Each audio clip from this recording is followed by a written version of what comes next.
My name is Helen Ward, and on the morning of my daughter's wedding, she looked me in the eye and said the words that cut deeper than any blade. Mom, you're not invited. Please leave. 45 years of marriage, decades of sacrifice. Every penny Daniel and I poured into her dream day, and in one breath, she erased us. I stood there with the sapphire heirloom clutched in my hands, the necklace meant to carry 3 generations of love, and realized my only child saw me not as her mother, but as an inconvenience to be hidden away. That was the moment something inside me broke, and that's where my story really begins. Daniel laid his lavender tie on the bedspread like a question. The color had faded a touch since the day Emily picked it out for his high school graduation photo, but he knotted it anyway, fingers steady, face careful. I slipped into a mint green dress that skimmed the knee, soft, unshowy, chosen because it wouldn't steal a single inch of light from my daughter. We didn't say much. The quiet between us had the feel of a church aisle, narrow, sacred, irreversible. On my dresser waited the sapphire heirloom, our family's piece, 3 generations of promise forged into one bright line. I polished the stones until they caught the morning sun, then clicked the clasp into its velvet slot and set the bracelet in its small wooden box. I pictured the exact moment it would meet Emily's wrist, the hush, the smile that reached her eyes, the squeeze of her fingers around mine. I'd been saving that look for years. We double-checked everything: garment bag, shoes, card, charger, the list I'd written and rewritten until the paper went soft. Daniel carried the small cooler for the car ride. Old habits die hard. He held the door and, for a beat, we simply stood in our driveway, the day stretching out like a ribbon. The ferry schedule was tight. We left early anyway. At the terminal, a swarm of Saturday travelers pressed toward the lanes, couples in hiking boots, kids with kites, a bridal party in matching satin robes clutching iced coffees. The island routes always feel like a secret you share with 1,000 strangers. We rolled forward when our lane advanced, the attendant's neon wand twirling our car into place. The ferry groaned, shivered, then shouldered itself into open water. I kept the wooden box in my lap. The sapphire stones were the exact blue of the channel that morning, clean, steady, deeper than they first appeared. Emily used to love guessing colors from nature when she was little. She'd sit in her car seat, point out a mailbox or cloud, and name the crayon that matched. On Mother's Day in 2nd grade, she made me a card with crooked block letters and a sun that took up half the sky. Inside, she wrote, "You make the mornings nice." I kept it in the kitchen drawer with the rubber bands and the tape, where nice things belong because you need them often. Passengers gathered at the rails, phones out, hair flipping in the wind. I stayed in my seat, cupping the bracelet box with both hands the way you carry something alive. Daniel glanced over. "You okay?" he asked, like he already knew the answer and needed it said out loud. "I'm hopeful," I told him, and the word felt fragile in my mouth, like glass you set down gently because it can't survive a drop. He nodded once and watched the water. He always looked taller on ferries, posture straightened by the sightlines of sea and horizon. Retirement had left him more room in his days, but not more words. We'd filled the quiet with small plans, painting the back room, joining a book club, fixing the wobbly porch step, and all of it had been put on hold the second Emily said yes to this wedding on an island reachable only by timetable and weather. Love will do that to parents. It rearranges your calendar first, your heart after. I took out my phone and scrolled through old photos. Emily in a dinosaur t-shirt with a missing front tooth, Emily on a teetering dorm bed, pretending not to cry, Emily in a white blazer the day she pitched her first client. In almost every picture, I'm just out of frame, handing up the backpack, holding the toolkit, smoothing a collar. It felt right then. Necessary. That's how the job goes. You build the stage and step back. I imagine today differently than most. Not my stage, not even my scene, but a doorway I might be invited to stand in. I pictured us in the bridal suite for 5 minutes, no more, no less, where I would open the wooden box and say, "This is yours." I pictured the weight of the bracelet on her skin, the way she'd tilt her wrist to catch the light, the way we'd laugh because I would fumble the clasp, as I always do. I pictured Daniel taking a photo of the two of us, our heads bent together, the blue stones bright as tide pools. A barista from the ferry cafe wove through the cars with a tray, shouting, "Lattes!" into the wind. I almost waved her down and stopped myself. My hands didn't want anything they might have to set aside. The islands rose up, evergreen and certain. Orcas looked exactly as brochures promise. Green flanks, tidy marinas, a sky that pretends rain is a rumor. Cars started up in a chain reaction of engines, and we filed off the vessel, left, then right, then left again. A slow parade of errands and hopes. We passed a chalkboard sign with a hand-drawn bouquet and the words "Weddings today" underlined twice. My stomach fluttered the way it did the first time Emily let go of my hand to run toward the playground. I counted our breaths from the dock to the resort road. The tires hummed on the narrow asphalt. A cyclist raised 2 fingers in a friendly island salute as we eased by. Daniel reached over the console and squeezed my knee. That old shorthand for "I'm here, I'm with you. Let's try." The resort sign appeared around a cedar bend. White script, fresh paint, a sweep of hydrangeas along the drive. A valet jogged toward us with a practiced smile, and beyond him I could see pieces of the day assembling, a floral arch threaded in whites and blues, a string quartet tuning, a cluster of women in soft dresses checking their hair and phone screens.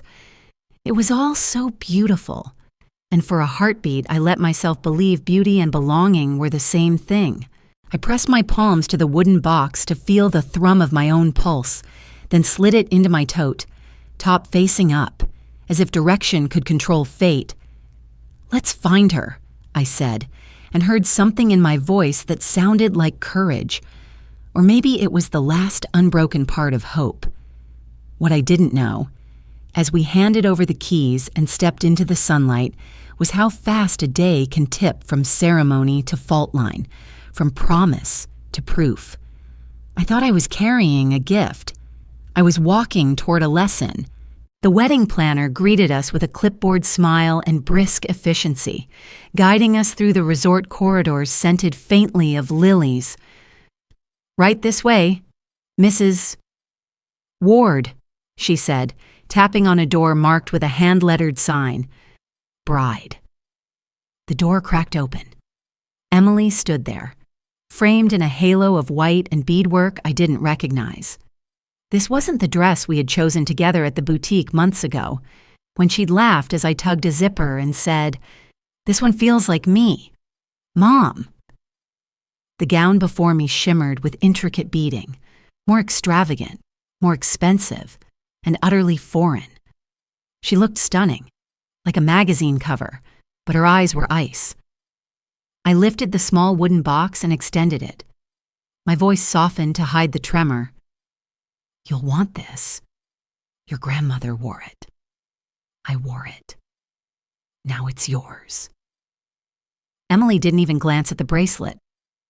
She stepped halfway into the hall, pulling the door close behind her so the bridesmaids inside could only peek. Her voice was flat, rehearsed. "Mom, Dad, you're not invited. This is my day. Mark's and mine. Please leave." The words hit like glass shattering across my chest. Daniel froze beside me, jaw clenched, color draining from his face. I heard my own heartbeat crash in my ears, heavy and unreal. Behind Emily, I caught the muffled laughter of bridesmaids, one of them whispering something that made Emily's lips twitch as if she might laugh too. Then came the sting that burned worse than the words. Mark's mother glided past in a tailored dress, her perfume trailing sharp as vinegar. She looked us over once, disdain plain in her eyes, then turned away as though we were strangers who had stumbled into the wrong hallway. Emily closed the door with a quiet click that felt more final than a slam. And in that silence, my daughter, the little girl who once pressed construction paper hearts into my hand, had dismissed us from her life as neatly as a planner striking out a line on a schedule. We walked without speaking, past manicured lawns and cedar groves, until the sound of music and chatter dulled behind us. Daniel finally reached for my hand, squeezing hard. His voice was gravel. Every contract's in our name. Every damn one. We found a small cafe tucked off the road, the kind with chalkboard menus and scratched wooden tables. I ordered a cappuccino I never intended to drink. It sat between us, steam fading, foam collapsing. I pulled out my phone. My hands were steady in a way my heart was not. The florist, the band, the catering, the ferry company. One by one, I dialed. One by one, I said the same words, clipped and calm. I'm the contract holder. Cancel it.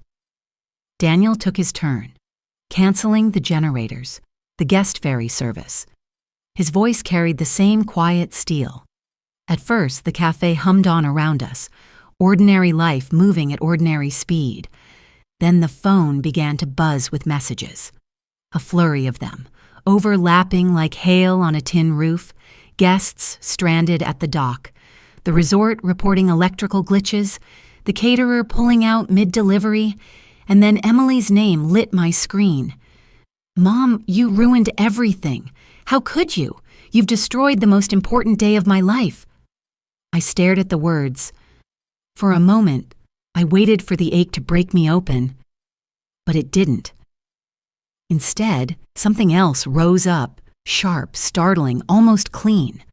I set the phone face down, lifted the cappuccino, took a sip. It was bitter and cold, but it steadied me. For the first time in years, I felt not frantic, not guilty, not desperate to fix. I felt resolved. She had thrown us away. We were simply taking our gifts with us. And in the bitter taste of that coffee, I discovered an unfamiliar kind of peace. Back in Seattle, I spread the wedding files across our dining table, crisp invoices, glossy contracts, all signed in my name and Daniel's. The venue, $38,000. The florist, $12,000. The band, $7,500. Each line was another reminder of how thoroughly we had bankrolled a day we weren't even allowed to witness. I opened my laptop, scrolling through old emails. Emily's words appeared on the screen, stripped of warmth. No punctuation beyond the period. We picked this venue. Hope you're okay with it. No question mark. No invitation, just a verdict. Paper by paper, memory by memory. I retraced the pattern. 16 years old, we scraped together savings to buy her a used Honda Civic. Reliable. Safe. She barely looked up from the keys. I didn't ask for a used one. At 18, we paid the first year's rent for her apartment, hauled furniture up 3 flights of stairs, spent a weekend assembling bookshelves. She mumbled thanks and left to meet friends. No hug, no note. Daniel stood over the files, face hardened in a way I'd rarely seen. We raised a princess, he muttered, and got an ice queen. His words landed heavy, the kind that leaves no air in the room. I didn't answer. Tears slipped down my cheeks, silent, hot, unstoppable. While sorting papers back into folders, my hand brushed against a thin stack I didn't remember. I pulled it free. Not invoices, not receipts. A contract. My stomach dropped as I scanned the header. Prenuptial agreement. clause after clause carved away at me like glass. Emily's contributions after marriage, her income, assets, savings, all designated to Mark and his family's holdings. The language was clean, merciless, binding. My chest tightened. My daughter, already conditioned to keep us at arm's length, had signed herself into chains forged by someone else's greed. I walked into Dr. Eleanor Hayes's office on a gray Tuesday. The room was soft with light, walls hung with watercolors of wildflowers, chairs angled not to confront, but to receive. She listened as I poured out the wedding, the door shutting in our faces, the years of small dismissals that had led us here. When I finally stopped, she leaned forward and asked just one question. If you are not Emily's mother, then who are you? The words stripped me bare.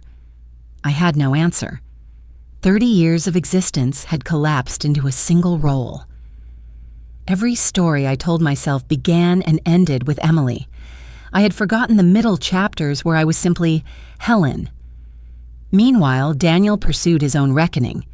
He met with a lawyer downtown, canceling the old will, drafting a new trust. He wanted iron locks on the doors of our assets, so no one, not even Emily, could be pressured into funneling them away. That evening, I passed the garage and froze.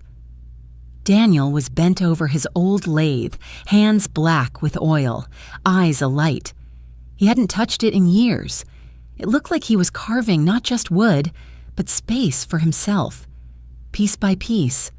Later, I opened my email and saw a message from the attorney. Attached were notes about the prenup. My pulse raced as I read. If Emily had signed without independent legal counsel, the contract might be contestable, possibly void. A wave of realization hit me. Mark and his family hadn't just distanced us, they had manipulated her from the very beginning. My daughter hadn't only turned cold, she'd been cornered. And I understood, with a clarity that chilled me, that the battle wasn't just about betrayal. It was about rescue and resistance, truth against control. 1 week later, an embossed envelope arrived in our mailbox, an invitation to what was delicately labeled a reconciliation dinner. The venue was a 5-star restaurant in downtown Seattle, the sort of place where the waiters glide instead of walk and every dish is described like poetry. White linen stretched taut across the tables. Champagne bubbled in tall glasses, and the chandeliers cast their golden light like judgment from above. Daniel and I sat side by side, silent but alert, as Mark's family swept in, his parents polished to a gleam, his sister trailing expensive perfume. They smiled with brittle courtesy. The wedding day was unfortunate, Mark's father said, his voice smooth but hollow. We want to move past it. I watched their eyes as carefully as I had once watched Emily's fevers break in the night. This wasn't reconciliation. It was calculation. They weren't trying to heal wounds. They were trying to persuade us to refill the coffers, to rescue the image of two families united in wealth and grace. Daniel stayed rigid, his jaw clenched so tightly I could almost hear his teeth grind. I set down my glass and said evenly, "No, not $1, unless Emily speaks to us herself." The pretense cracked. Mark's mother leaned forward, her voice stripped of charm. "You don't belong in our circle. Emily knows it, too." The room chilled instantly, the soft murmur of other diners seeming to fade under the weight of her words. My pulse thudded, but my voice came out steady. "Then this dinner is over." I rose from my chair. Daniel followed without hesitation. Behind us, silverware clinked faintly against porcelain, but no one stopped us. A few days later, the phone rang. It was a young woman from the island resort, following up on cancellation fees. She spoke quickly, businesslike, until she let something slip. Shame about Mark losing his job. We weren't sure how payments would clear. The air left my lungs. I'm sorry, what did you say? But she had already backtracked, stumbling through her script about invoices. I ended the call, hands trembling. That night, I dug online, searching through local news archives. There it was, a small article buried in the business section. Seattle banker dismissed for expense fraud. No names in the headline, but the date lined up, and the description was unmistakable. Mark had been fired months ago. Daniel joined me at the kitchen table with his laptop. His voice grew darker with each record he pulled. His parents refinanced their house 3 times in 5 years.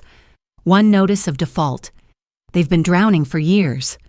The picture sharpened with brutal clarity.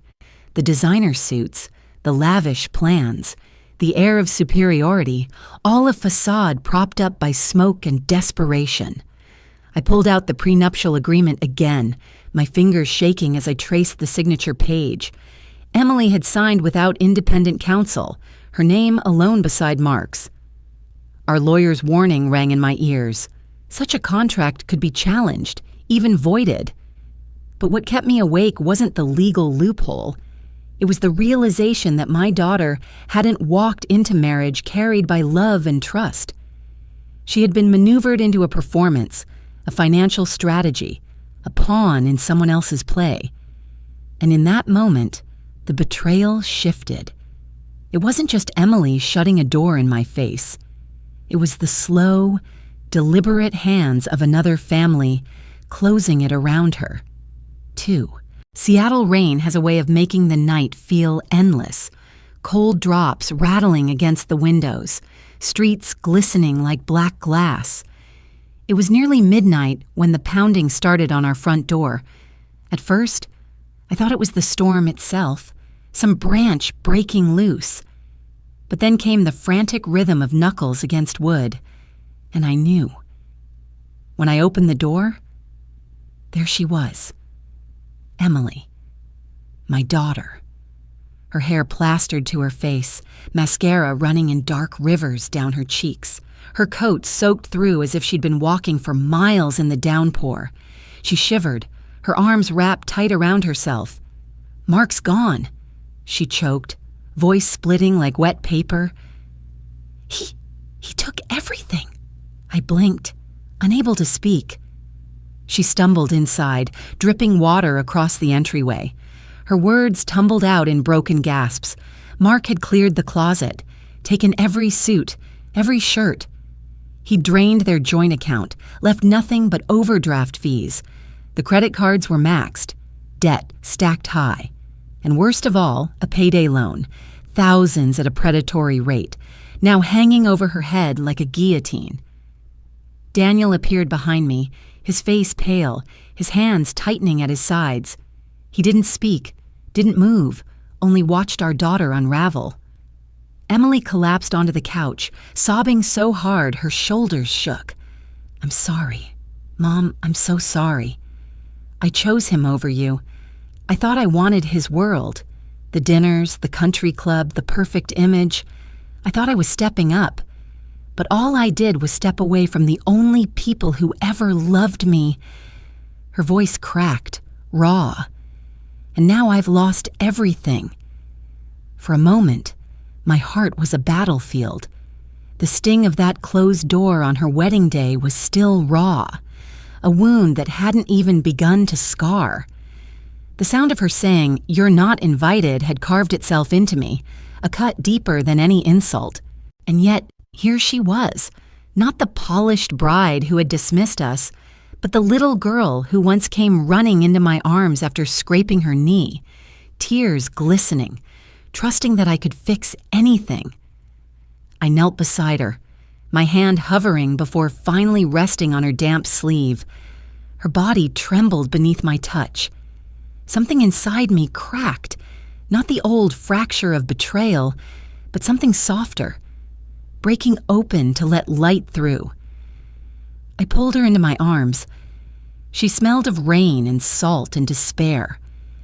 My chest ached as I held her, pain and relief mingling like water and wine.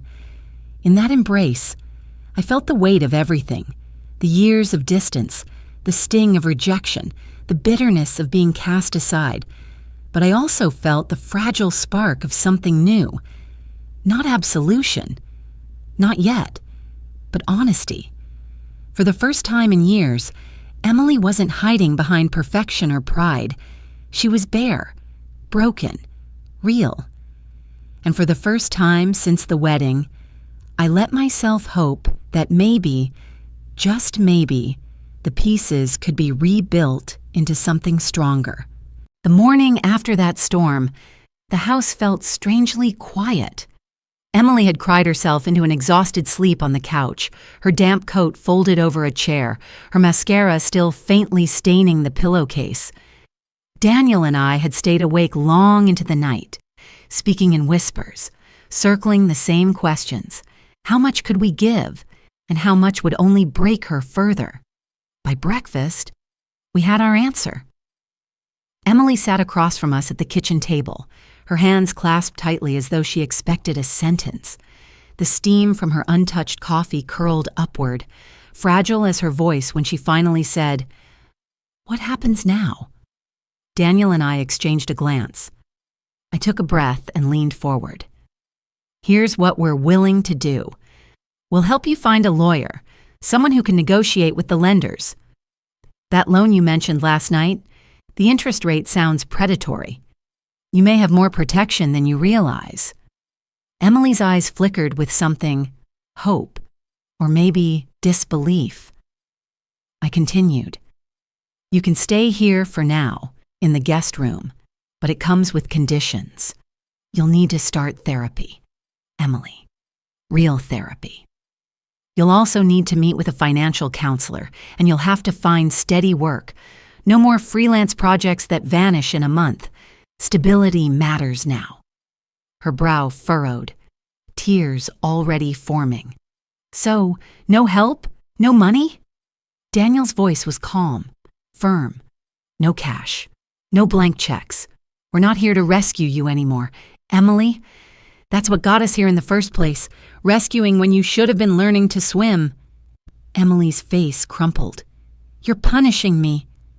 I leaned closer, holding her gaze. "No, we're saving you. The right way. If we hand you money, it disappears. And you're right back where you started. This isn't about punishment. It's about teaching you how to build something that lasts." Daniel placed his hands flat on the table, his knuckles white. "We love you, Emily. That hasn't changed, but boundaries matter. This time, you rebuild with us, not off us." The silence after those words was heavy, broken only by the faint tick of the kitchen clock. Emily's breathing grew ragged, her tears falling freely now.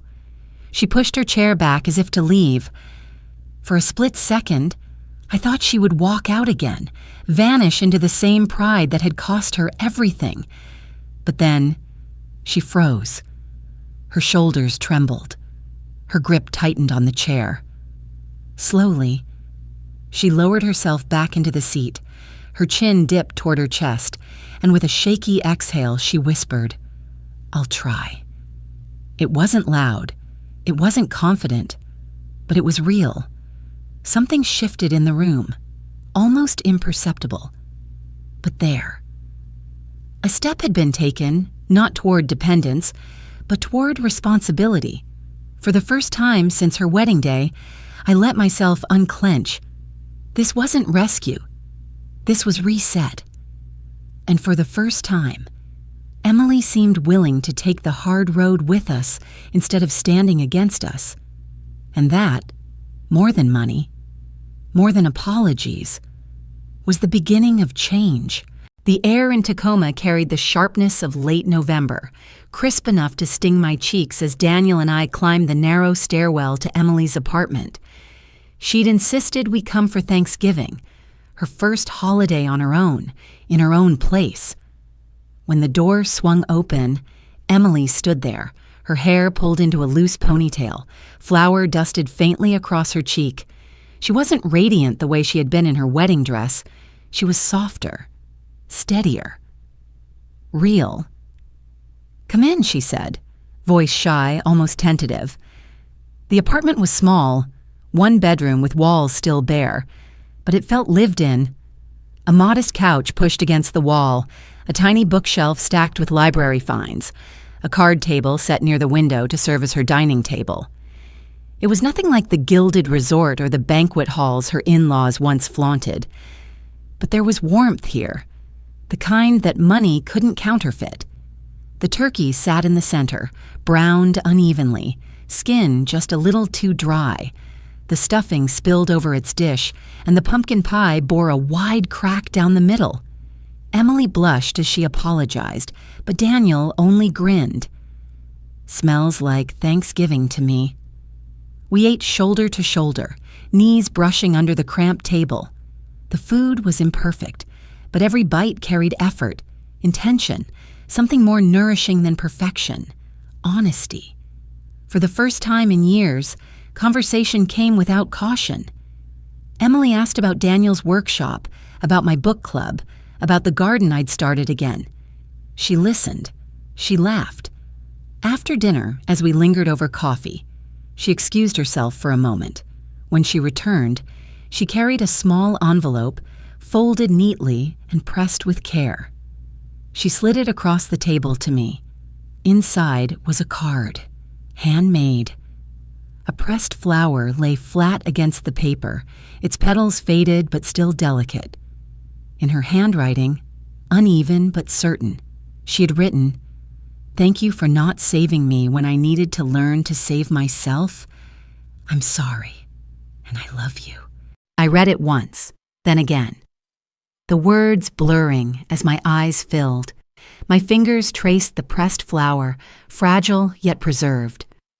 Emily shifted, nervous, until I reached across and touched her hand. "I love you too," I whispered. Later, while Daniel helped with the dishes, I slipped into the bedroom she'd turned into a makeshift study. From my purse, I pulled the small wooden box that had traveled with me, always. The sapphire bracelet lay inside, gleaming softly under the lamp. 3 generations had worn it. I held it for a long moment, running my thumb along the cool surface, and whispered to myself, "Not yet." It wasn't time. Not because she hadn't earned it, but because this was still the beginning. The necklace symbolized more than tradition. It symbolized continuity, trust, and readiness. And Emily was just now building her foundation, one humble step at a time. When we left that evening, the night outside was clear and cold, the streets quiet. I glanced back once at her window, where the warm glow spilled through thin curtains. Not lavish, not grand, not flawless, just warm, just hers. And in that small apartment, over a cracked pie and dry turkey, I saw something I hadn't in years, a future that was honest, imperfect, and real. Family, I realized, was never about rescue at all. It was about boundaries that teach, about love that does not erase consequences but helps us bear them. It was about the courage to let someone fall and the grace to welcome them when they rise again. That night, Daniel and I drove home in silence, not heavy this time, but full. A silence stitched with gratitude, with relief, with the steady hope that the worst had passed and something better had begun. The lavish wedding was gone. The illusions had crumbled. But around that modest table in Tacoma, under the weight of sincerity, a new story had been set. Not a rescue, a reset. And that, I thought, was enough.